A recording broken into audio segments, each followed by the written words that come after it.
So, this story, The Boy Scouts Forever, is a very amazing, a comical story penned down by Ruskin Bond. And I'm very much sure that you are going to love this story.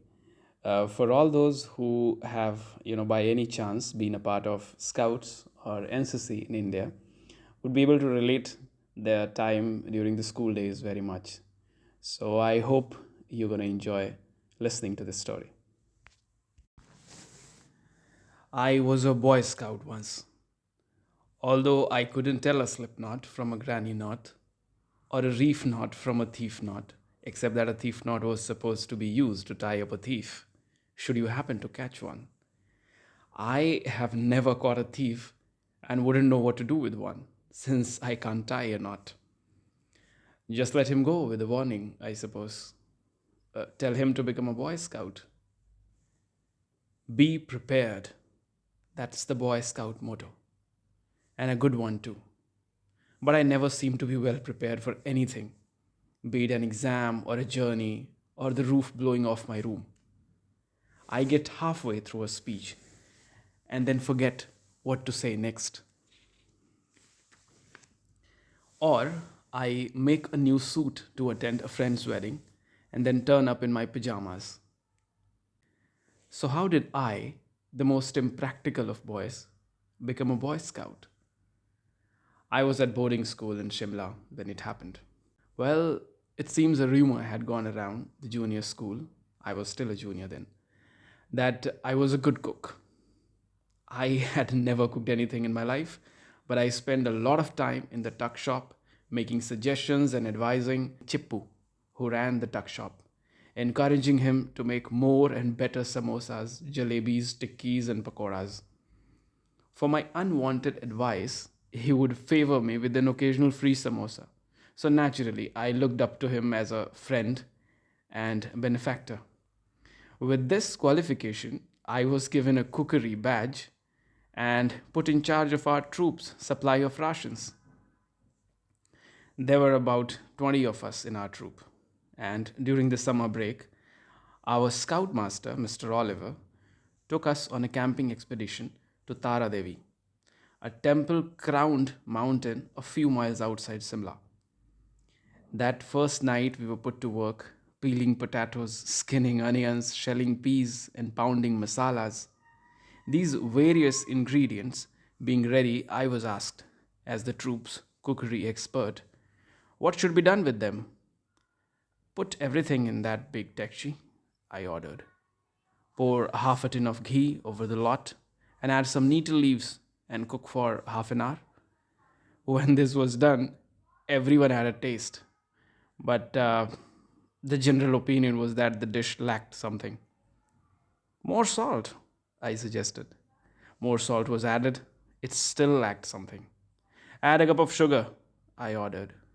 Sugar was added to the concoction, but still it lacked something. We forgot to add tomatoes, said Bimal, one of the scouts. Never mind, I said. We have tomato sauce. Add a bottle of tomato sauce.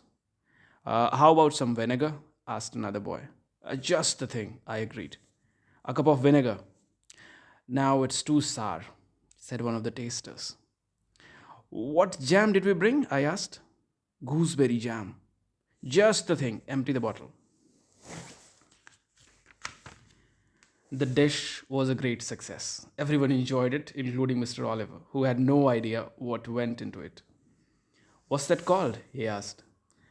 It's an all Indian sweet and sour jam potato curry, I ventured. For short, just call it a boon bhuji, said Bimal. I had earned my cookery badge. Poor Mr. Oliver. He wasn't really cut out to be a scoutmaster any more than I was meant to be a scout. The following day, he announced that he would give us a lesson in tracking. He would take a half hour's start and walk into the forest, leaving behind a trail of broken twigs, chicken feathers, pine cones, chestnuts, and we were to follow the trail until we found him. Unfortunately, we were not very good trackers. We did follow Mr. Oliver's trail some way into the forest, but were distracted by a pool of clear water, which looked like very inviting.